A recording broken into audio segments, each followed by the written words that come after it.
Hey guys, welcome back to another episode of the Typical Skeptic Podcast. This is a really special show. I have with me my good friend Amanda Joan of Heart. You know, we've done a lot of good shows together, but today we have a really, hopefully this will be motivational for people, and this will make people who are suffering through addiction take a look in the mirror and see, you know, like what addiction can do, and someone who this will also be like this will be motivational because what Frankie's doing is amazing, you know, and he's helping hundreds of people, if not thousands, access recovery.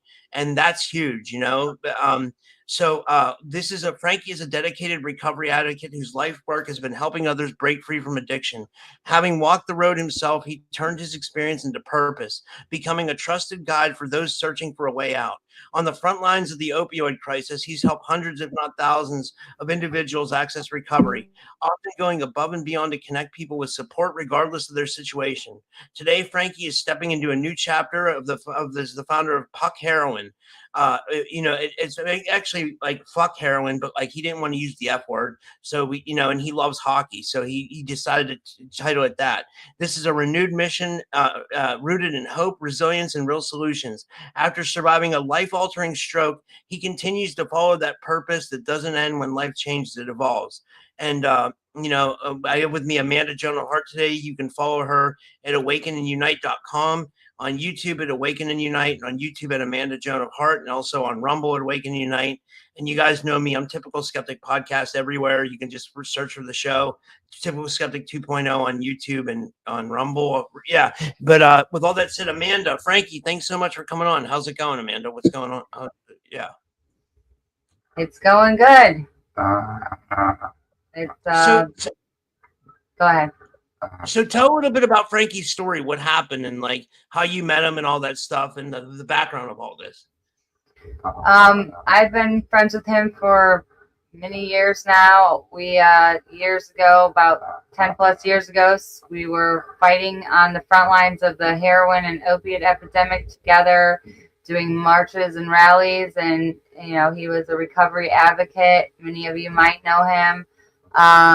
He has helped, tons of people get into rehab and treatment, and people that didn't have insurance or had insurance or whatever circumstance you were in. He was there trying to make change in this world, and he's very well known in the recovery community. But he's on a new mission now with a new purpose, and we're trying to go away from the old name into this new name. We call it Puck Heroin is what he chose. Puck Heroin, and he's going to tell you why he chose that. Go ahead and tell them why you chose Puck Heroin here. Chose the name because I already have a company where I use the names with the F, and it isn't kids friendly. And I love hockey so much. I love hockey, and I decided to dignity the name. I am trying to adolescents. Adolescents can't do that with an F. Yeah, I love that. That's cool. Explain how Frankie's able to communicate with us. Like I think people need to understand that too. That's pretty awesome. Like, yeah. How did he get set up with this system and stuff? Like, so Frankie was communicating with his eyes. I'd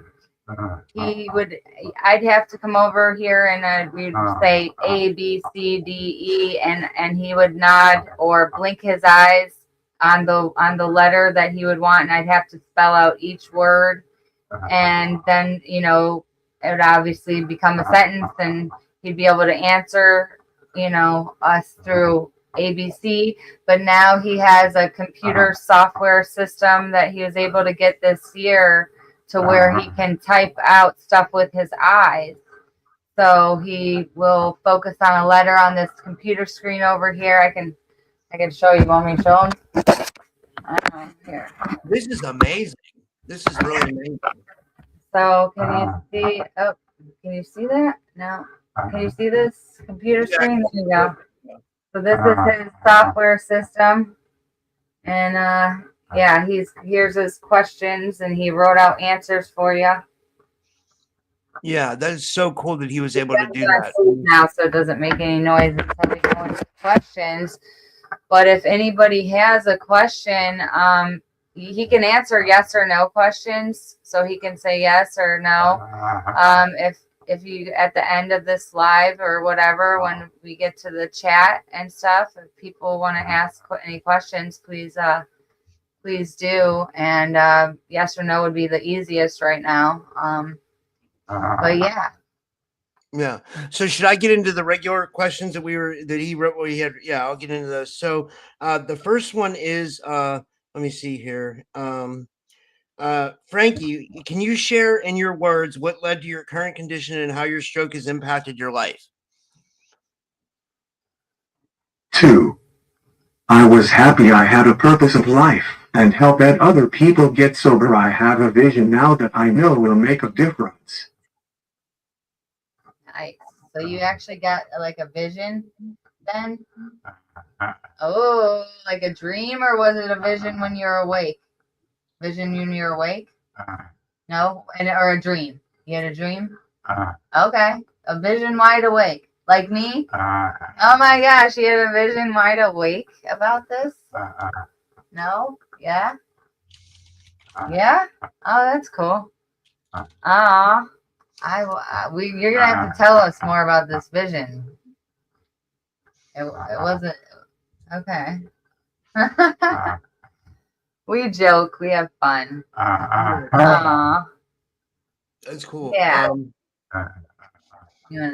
So we had like 18 questions. He answered certain ones that he wanted to answer. So I think we're on question 2 would be actually question 3. Go ahead and ask that question, Rob, if you could.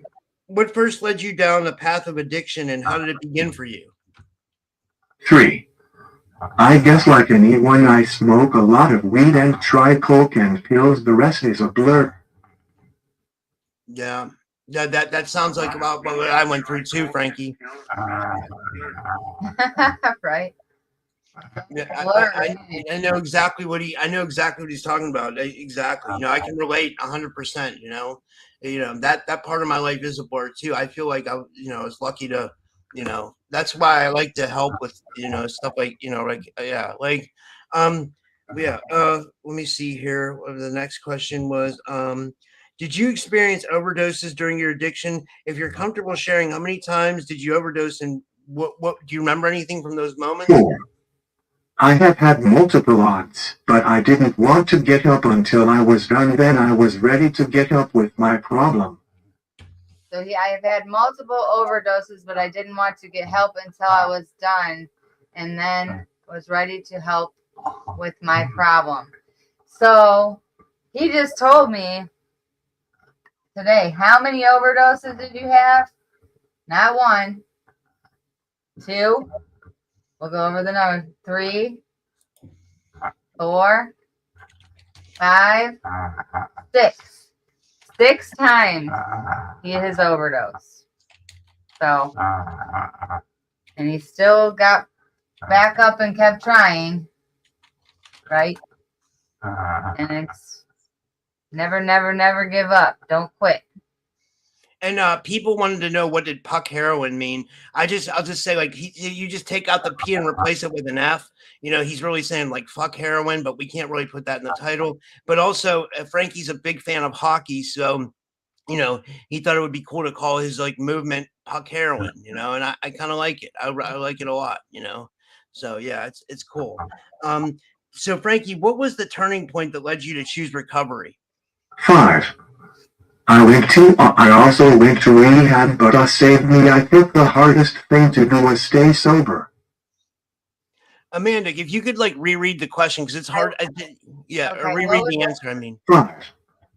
I also went to rehab, but saved me. I think the hardest thing to do was stay sober. Okay, what was the question again? I'm sorry. The question was, what was the turning point that led you to choose recovery? To choose recovery. 5. I went to AA. Sorry. Okay. I went to AA. I also went to rehab, but AA saved me. I think the hardest thing to do was stay sober. Was it an overdose that caused him to have the stroke that got him in this condition, or was it something separate? You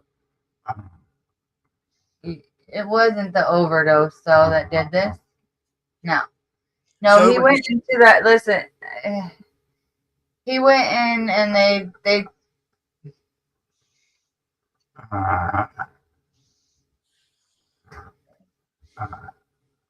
didn't treat him right. They treated him like an addict when he went into the hospital. No, no. And they didn't treat you right for a stroke because they thought you were there to get drugs, right? Or something, maybe. I don't know. See, but no, you touched on something important, Amanda, that I'm going to touch on. You know, a lot of us as addicts, we carry this burden with us when we go to a hospital. Like, this is really important to cover because people don't understand this who aren't addicts. Like, when you are an addict and you have a history of like going to the emergency room, anything, and you've gotten pills there before, and they mark you as an addict, you can never have a normal experience there again. You're always marked as an addict, and they'll always treat you as such. And it's a burden we all have to. It's a burden we all have to carry as addicts, you know.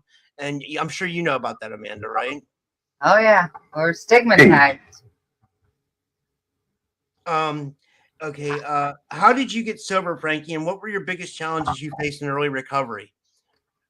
Yeah, and he did not have he did not overdose and this happened. He had a stroke. You know, I mean, you get health problems from doing drugs, you know, and over time, and you could have health problems any day of the year, and it can happen to you, right? My grandfather suffered from strokes. My grandfather was a World War II veteran. I think it can come on from trauma or a lot of things, you know, like you never know what I mean, like it's so crazy. Like one day you could be completely normal. The next day you could have an aneurysm, a stroke, you know, these human bodies are so complex. It's like, we're like a big science. The human body is like one big science experiment. You know what I mean? It really is. Like if you look at like what's inside us, it's crazy. We don't think about it, but like we really are, you know, and like, this could happen. What happened to Frankie could happen to anybody. You know, my grandfather suffered from strokes. Like, you know, I used to have to take care of him when I was young and stuff like that. Or I would sit by his bed and talk to him. So I know exactly what Frankie's going through. You know, yeah, like well, I mean, I don't know firsthand, but you know what I mean. My grandfather, yeah, but like yeah, it's let me see. Yeah, I knew someone that, you know, went and you know, did a drug. I think it was cocaine, and they had a stroke, and then their whole left side of their body doesn't work anymore, and so they have to limp the rest of their life. So it happens every day to people, and unfortunately, all the poisons we're ingesting and things that we're taking in, you know, aren't helping these matters. Emma the cat says we have to question where the ghost in the machine is. I wonder what she means. I think she's talking about my comment on the body, on the human body, like about like how we're built and like how we're like made, and you know, like what, like I guess she's saying like what the creator is, or like, you know. And Rock Castaldo's in the chat. He says he's lost several very close friends. I have too. As a matter of fact, Frankie looks like my friend. We used to call him Pizza Steve. My friend Pizza Steve overdosed. He was he did heroin. I think he decided to, like, you know, unalive himself because, like, you know, like you have friends that like know drugs, you know what I mean? Like, you know drugs and your friends know drugs, and like they found him, you know, dead. My friend Steve, and they you know, and like we started to think, we were like, well, we think he did it, you know, we think he took like a massive amount and like just, you know, like, you know, decided to, like, you know, call it a quit, you know, which is horrible. Nobody should ever think about doing that, by the way, you know. But I mean, like, but yeah, I've lost a lot of friends. I've had an ex-girlfriend die of an overdose as well. My ex-girlfriend Carly, in 2010. So I know exactly. I'm like, you know, I can relate to Frankie and you so much, you know, like, honestly, like, We've lost a lot of people too. Same thing, right? And even, I believe, you lost one of your very close loved ones, right? Same situation as you, Rob, I believe. Yep. what, a girlfriend? Yeah.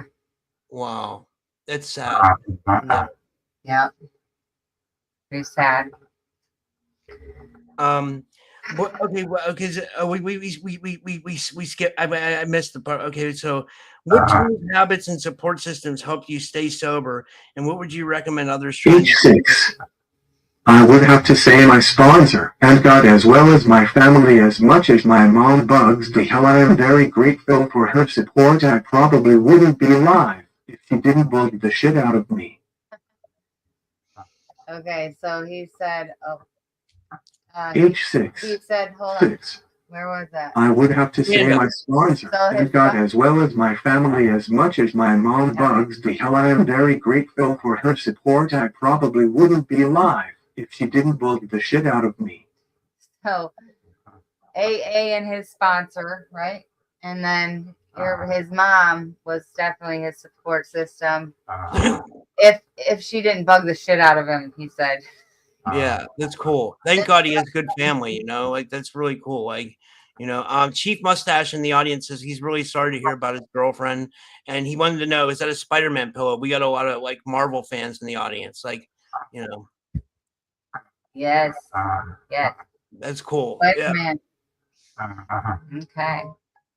Yeah, like a lot of people are like in the sci-fi, you know, and stuff. And but like real quick, since we got new people joining, can you tell real quick again, like, or not real quick, but like how Frankie communicates? I think like for the new people joining, that might be because like we when we started, we didn't have as many people. Now we have like a bunch of new people, like yeah. And then we want to. He uses the computer, right? And like like, so if you guys have questions, like yes or no questions are the best. Please ask yes or no questions, and he can nod yes or no. Now this is, and he also used to communicate with the alphabet. I would have I'd have to say A B C D E, and he would nod on the letter, and I'd have to spell out every word that he'd want to say. But now he has a computer and he can spell out words with his eyes. So that's what he's using today to communicate with all of you via his computer. So if you can't hear it, I'll try to reread some of these things, and so that hopefully the audio is okay and everything. But I wanted to read you a comment. This one's from Tiffany in the audience. Tiffany says, Joan of Heart is always so beautiful. She says her inner beauty reflects on the outside. Aw. Thank you. That was from Tiffany. Yeah. Puck Elf says larger keys. No, not larger keys, Puck Elf. He actually looks at the computer screen with his eyes, and it actually like forms sentences. Like that's how amazing technology is nowadays. It has to be some form of AI. Would you say it's AI, Amanda? It's not AI. It's not like that kind of AI. It just I'm sure it could be. It's some form of AI stuff going on here, but it reads his eyes. Like I guess I'd assume like the cell phone can read your eyes, and you can use your eyes to and your face to log in. It's kind of like it doesn't log your face, but it just tracks where your eye movement is, and it goes to the keyboard of the letter that you're looking at. And he has to focus so hard on one letter, and then it'll write it out, and then other words will pop up, so he'll be able to make it a little easier, like text, how you'll see the words come up at the bottom. If you put an A, it might say about on the bottom, and then you can hit about. It's kind of like that. Yeah. But with your eyes. What I wanted to stress, guys, is like for anybody in the audience that's had an addiction problem, like this is another form of the war. Like we always talk about that we're in like spiritual warfare. Well, this is another form of the battle that a lot of us have fought and are fighting on the front lines. Like Amanda's on the front lines, Frankie's on the front lines. They're really trying to fight for the disclosure, like Chastity from Unveiling Addiction too. I know you did her show, Amanda. Like these are people that are fighting on the front lines for people that had addiction problems, because we know that like this was a controlled thing that was done by the governments to get us addicted to these pills and get us addicted to heroin, which ends up causing us all these problems down the road. We have problems, like I've had problems with my teeth. I've had ex-girlfriends die. You know what I mean? Like gain weight, this and that. I mean, like, like look at Frankie's condition, you know what I mean? But he's still fighting on the front line. So no matter what your condition is, or no matter where you're at in life, if you're seeing this and you're down and out, you're addicted, like you can change your life. You know what I mean? You always can change. You can make your life better. It's just a matter of like pulling yourself up from your bootstraps and just, you just got to go, you got to treat it like it's a war. You know what I mean? Because you're at war against the system, and you're at war against, these people trying to keep you addicted to stuff. You know what I mean? I think anybody that does fentanyl is absolutely completely crazy, because like that's like basically asking for a death sentence, you know. But you know, some people can't help it though. So I'm not judging anybody, you know, but I'm just figured I'd throw some of that stuff out there since we're talking about addiction. Yeah. But did you want to kind of comment on any of that, Amanda? Yeah, and this is all done by design. You know, the pharmaceuticals started this whole epidemic, you know. I started documenting the heroin epidemic because I had a vision from God to help sex trafficking victims, and it went hand in hand. Heroin went hand in hand with sex trafficking victims, and I didn't know where to start.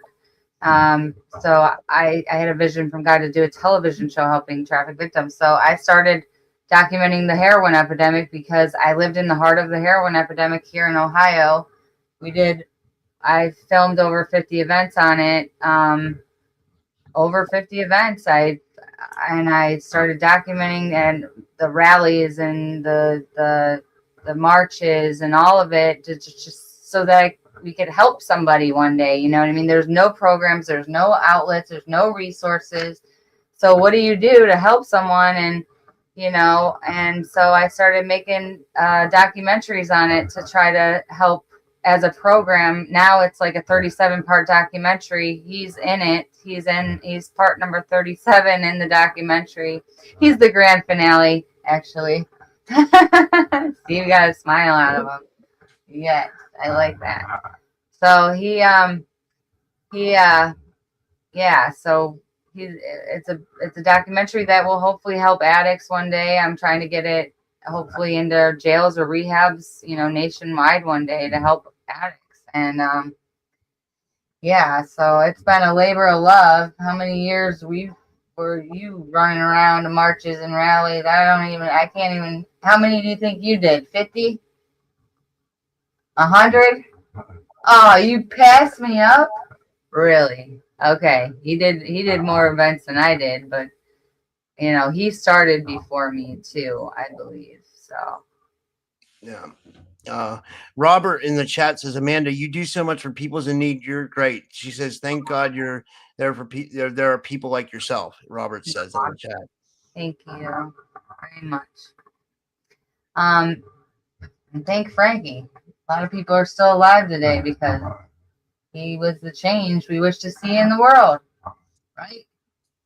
That's what I was going to say. One of the questions here was, what were you seeing on the front lines of the opium and heroin epidemic that the public may not fully understand? Puck Help says, is puck heroin a type of drug? No, Puck, it means like, it's what we keep saying is fuck heroin, but he's a hockey fan. So he decided to call it puck heroin because we can't make the title fuck heroin, right? So, you know, like, yeah. So, but that's okay. He might have just joined. So, yeah. Sometimes you got to go over this stuff for the audience again, like, you know, like, so it's like, you know, it's okay. What did I see on the front lines that people don't understand? Maybe there's a lot of stigma, right? A lot of stigma with addicts. Addicts just want to feel better. You're a person. You have feelings you don't know how to deal with, right? And you want to numb your feelings, so you take a drug to take you out of your own self, which your own authentic, beautiful self is the most beautiful. When you're taking yourself out of yourself, you're being something that you're not. So, you know, but we do it to numb our feelings and not deal with our own feelings, I think. And we can't blame someone for wanting to feel better. I think we need to have a lot more compassion and understanding for people out there struggling because they were broken or they were hurt. And, you know, a lot of people, unfortunately, I mean, and they, you know, commit suicide from relationships alone. You know, people are heartbroken, you know, and they don't know what else to do. They can't deal with that pain. So we really just gotta have a lot of compassion, understanding, and prayer for these people, because that's what's really going to work. Is just you know, with prayer, we all have free will, so we can't intervene with the person's free will, or you know, but we can pray that God protect these people, you know, and that's really the only way God can intervene and help a person is because you have free will, you have to ask and you shall receive, right? Seek and you shall find, knock and it shall be open to you, right? So you have to ask and then you can get intervention and help, with these things, I think, right? That's what prayer is. I think that's why, this 12-step program works for people as well, because there's something else that's hopefully guiding and helping us out of these dark places, right? Yeah. That's a good point. Yeah. What do you believe is missing in society handles addiction and recovery today? What number was this one? 10. It was 10 on my list.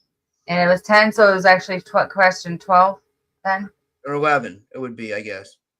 So wait, okay, so what question is it on the list? 11? 10. It's 10. Wait, 10.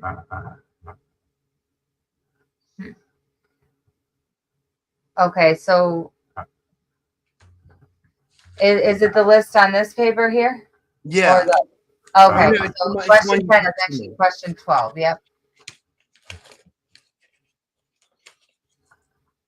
Right there. Right. So we already did a question. Okay, go ahead. I have an amazing support system. I don't know what I would do without it. Okay, so what was the question again? It was, what do you believe is missing in society, how society handles addiction and recovery? How about society? Do you have an answer for that one, or is that one? That was the answer. That was the answer. Okay. So, I guess a support system. That he wouldn't know what he would have done without it. I have an amazing support system. I don't know what I would do without it. Yeah. And then another one of the questions is, well, this one's number 12. It says, what keeps you going now? What gives you strength day to day? Yes, I do. Young people are faced with addiction all the time. If I can convince even one of them to not make the choices I have them to do something different, then I have served my purpose. It's this way. So it's number 12. So that would be number 15.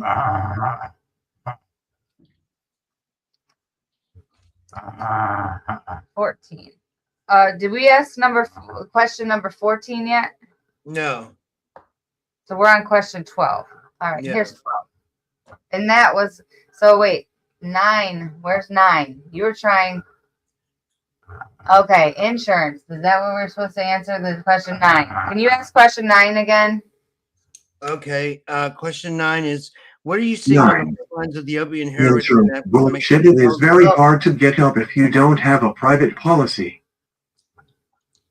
Okay, say that again. I'm sorry. Okay, what are you seeing on the front lines of the opiate and heroin epidemic that the public may not understand?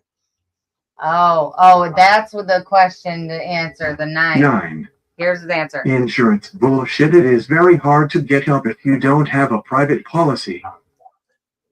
Okay. Yeah, it's hard to get help. That's one people don't understand, right? Yeah. You have to have insurance or you can't get any help. It's messed up. We need help for everybody. Yeah, maybe you can answer this one from Frankie. This one's from Tiffany. She says, what advice can Frankie give to his younger self or the youth of today? Maybe you can answer that because you know him, Amanda. Youth today. Your decisions determine your destiny, is what I would say, right? No, that's not what you say. That's the youth. No. What would you say to the youth? Can she ask a yes or no question? Maybe. What would you say to the youth? Okay, so yes, I do. Young people are faced with addiction all the time. If I can convince even one of them to not make the choices I have them to do something different, then I have served my purpose. Yes, I do. Young people are faced with addiction all the time. If I can convince even one of them to not make the choices I have them to do something different, then I have served my purpose. So he said, yes, I do. or he said, young people are faced with addiction all the time. If I can convince even one of them to not make the choices, which your decisions determine your destiny, if I can convince even one of them to not make those choices I have, then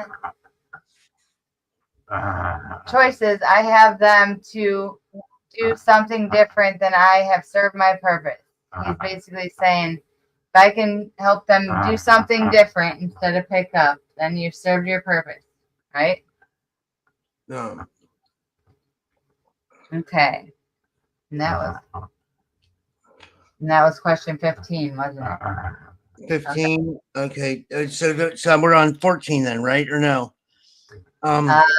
14.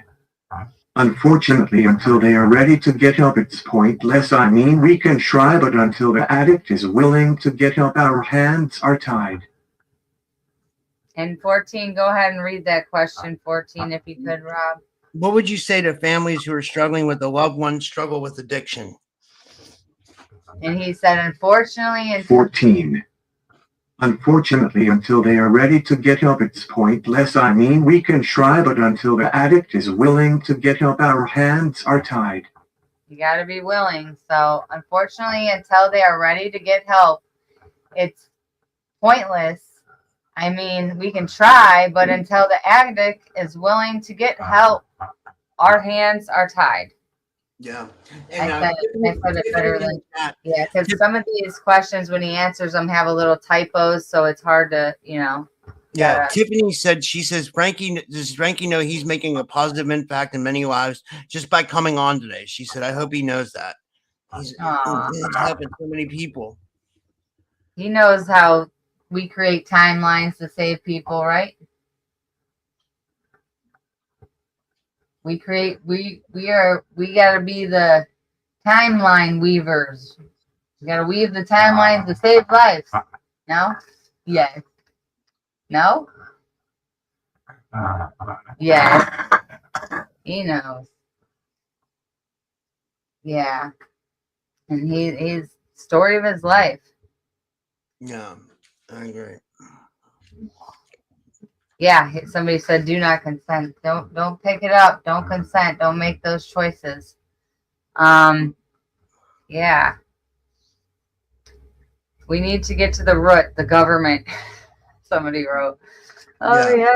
I would say so. That's for sure. I mean, yeah, that's absolutely that's a big problem. Yeah, they're the ones who got us into this situation. I think it was Chastity from Unveiling Addiction that tied the OxyContin, craze back to the Orsini family or something like that. It goes back to one of the 13 families that put it out there and marketed it. It's definitely goes back to the Rothschilds and all that shit. I'd have to ask her about that, but it's definitely he's agreeing with you. Oh, it is. It was. Yeah, it was. But yeah, that's cool. Yeah. He knows about them people. We're not supposed to say those names, maybe. Yeah. Do you feel your Purdue family in Texas? They said Purdue. Yeah. What are your hopes for the future? This is number 16. What are your hopes for the future for yourself and others in recovery? I don't think we answered 16. Okay. But yeah, so if you want to do any yes or no questions, that'd probably be the best right now. Or he can share some of his best rap songs, maybe. He's writing poetry in here. Wow, let's hear it. That'd be cool. Poetry? You want this one? Oh boy. All right. Show him one of the ones that I liked. Made me laugh. I slipped more than a few times and committed more than a few crimes. So when the police came, I did my time. I love that. That's cool. So I keep boxing with my demons. I am screaming at the top of my lungs to not be strung. No, that's hardcore. I love that shit. That's really good. Cruel summer is all I can say. I just want to be okay. I think that the point of my life, I think it might be why I love it when I try to fly but end up high and dry. That's really good. Cruel summer. All I can say is I just want to be okay. I think at the point of my life, I think it might be why I love when I try to fly, but I end up high and dry. That one? If I happen to see something that I like, I keep moving. I don't stop and say hi. I would be a boss and fuck up my July. But she decided that I am not enough. Damn, it has been a crucial summer and I have had it rough. But I am not a contestant, so I am just a legend in the making, taking my time. So if you think I'm gonna lip, you're mistaken. I love that. Which one you want now? This one? This one? Yeah? I can't believe I'm wearing shoes for cruise, and I refuse to. I can't believe I am this old and still have a heart of gold after so long of playing a game that is to be sold and not told. And I explode into a star with a brand new car like I won on The Price is Right. That's cool. That's really good. Yeah. I can't believe that I'm still this old and still have a heart of gold after so long of playing a game that I am not a contestant, so I'm just a legend in the making, taking my time. So if you think I'm gonna lip, you're mistaken. But I am, hold on. I'm wearing shoes for cruise, and I refuse to lose. So get a clue of what I do, and you won't look so confused next time I make a move. All right, let me repeat those before you play another one. So he's saying, I'm wearing shoes for cruise and I refuse to. Oh, he doesn't want me to repeat it? Okay, where are you going now? Wait a minute. He changed the screen on me. He's like, nah. Okay, so you want me to read them out? Can I read them real quick? All right, don't play another one until I read them yet. So look over. I'm wearing shoes for cruise and I refuse to lose. So get a clue of what I do. Oh, you moved again. Shoot, that was good. I love it. I'll get a clue of what I do and you won't look so confused next time I make a move. I like that one.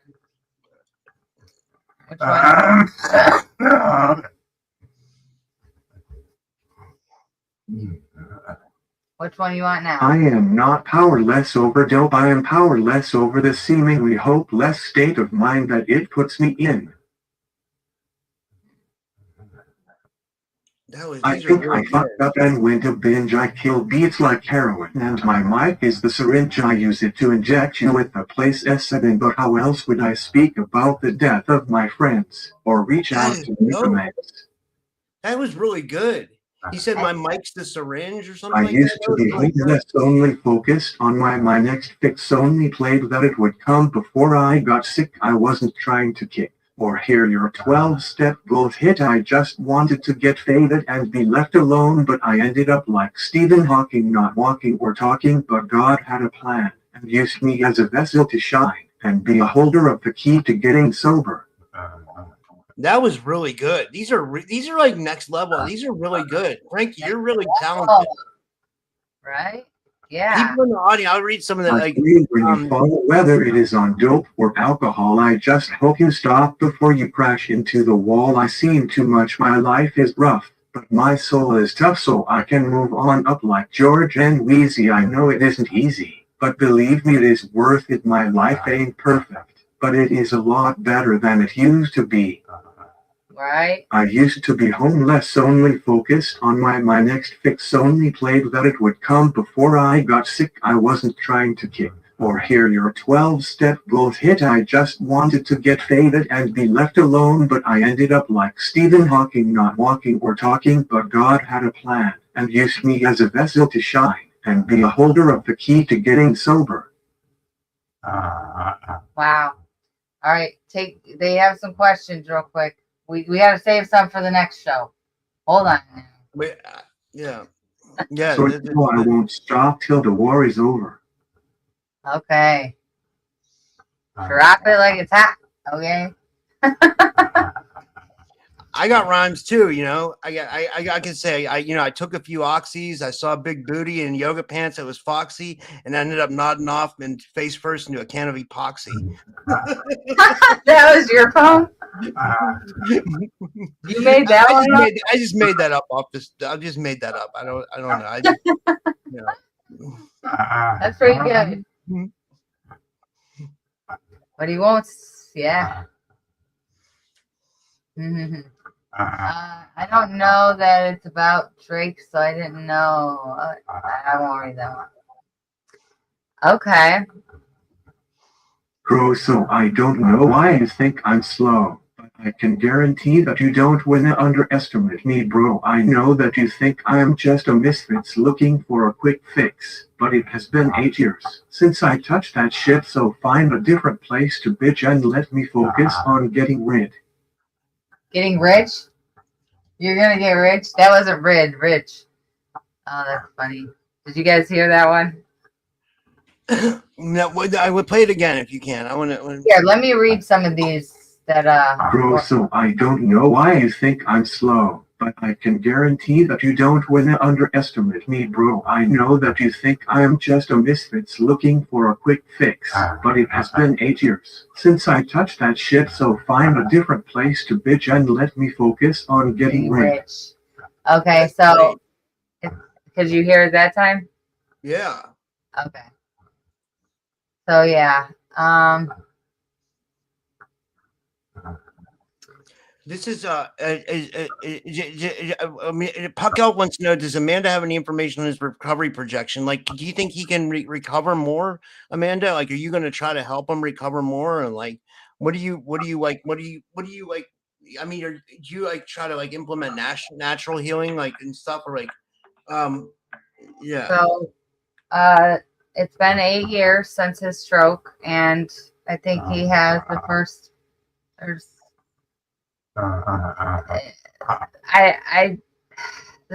A lot of people with stuff like this, you know, you can heal after, you know, so many years, only so much. So I'm not really sure how much, but in this last year, I'll tell you, I am not powerless over dope. I am powerless over the seemingly hopeless state of mind that it puts me in. Okay, let's focus over here for a second and not on the screen so you don't. So yes or no? Question. So yeah, the condition does not. Is it? You think it's gonna? You think you're gonna be like this for a while? No. He believes in a miracle. That's what I would. That would be my. That's what I would hope.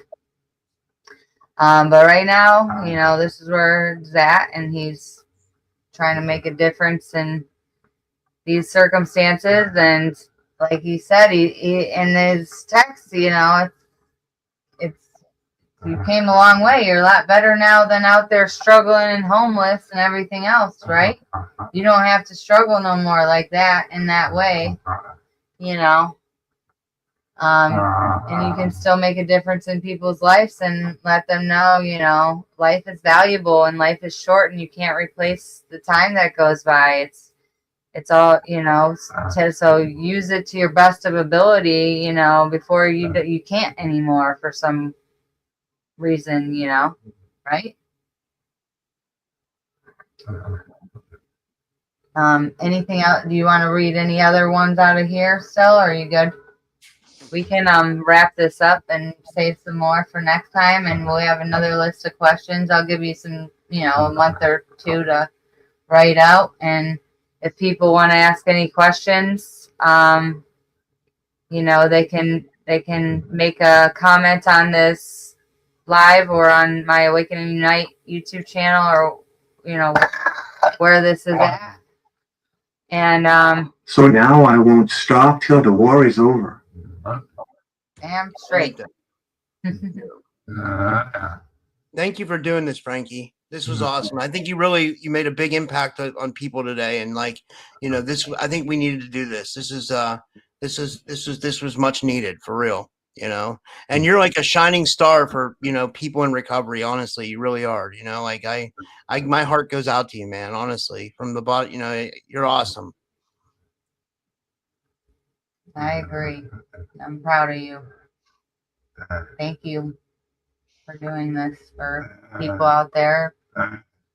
You never know whose life this is gonna touch and make a difference for.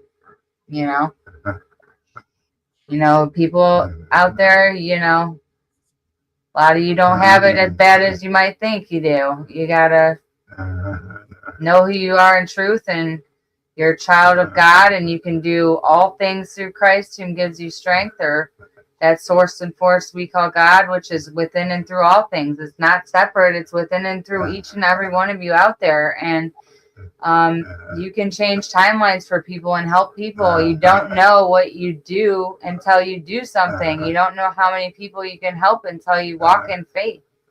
It's not, it might just be a kind word, a kind thought to even yourself. Give yourself some love on you, be gentle with yourself, and move forward fearlessly with trust and faith, knowing that the divine is going to protect you when you walk in faith, and only one step is lit at a time for your path and purpose, and you just got to take that step and walk accordingly and move forward with, you might have fear. It might be scary even. It might not be fearlessly. That's okay, because it's going to creep up and you're going to have to deal with stuff.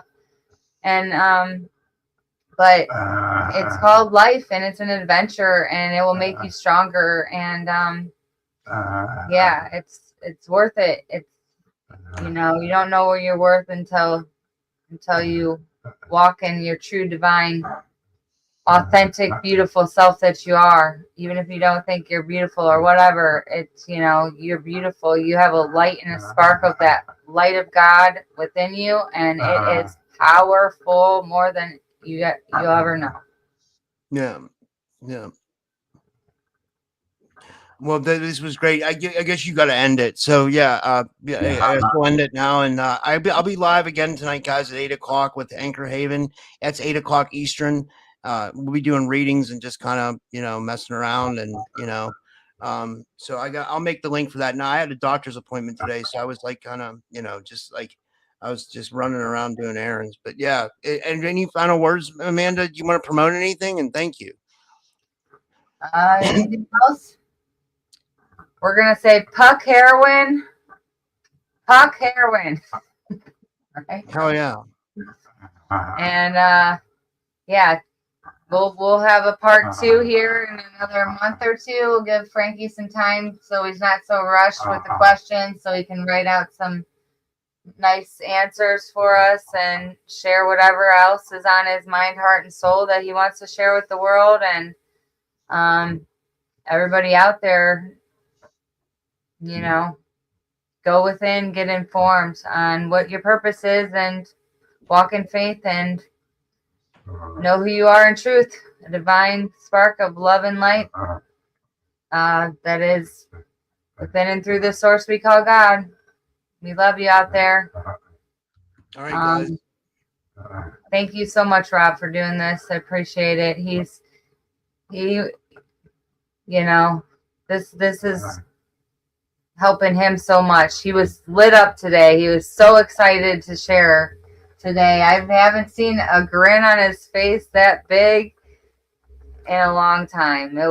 He was, very, very, very grateful to do something to make a difference for others. And he's going to keep on trying to do that. And we're going to keep doing it. Yeah, like you said, I said we're on the front lines of this war. You know what I mean? It's not just a spiritual war, but it's like we're on the front lines of the opiate epidemic, the addiction epidemic, the targeting epidemic, the black ops epidemic. It's everything. You know what I mean? We're fighting against all this. So this is just another, form of warfare that we have to fight. Yeah. Oh, he's gonna say something. I'm This one? B. L? Oh, go for it.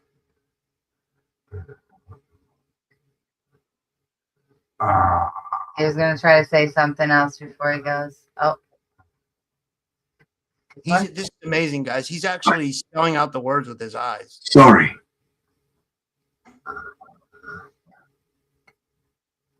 Four?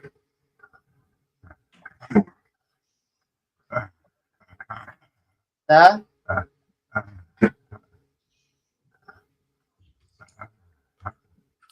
You don't have to apologize for anything. This one? W? W. This one?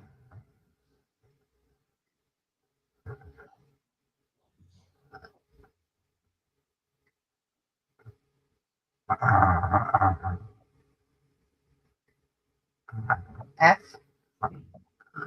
A? A? A. Way? What of?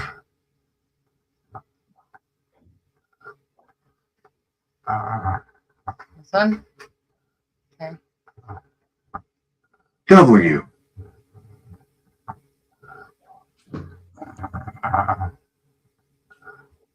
E.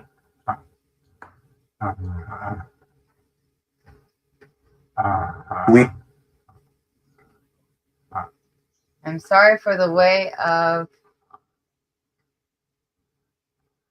we S X. we T. R. U.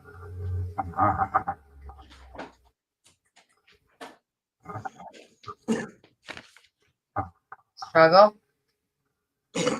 Struggle. I'm sorry for the way we struggle. All right. Is that good? All right.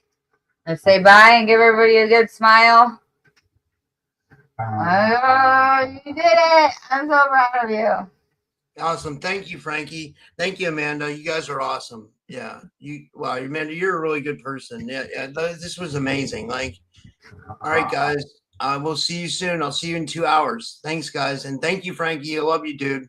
Thanks, Amanda. I love you. I'll see you guys later. Thank you. Have a great day. Bye. Be strong.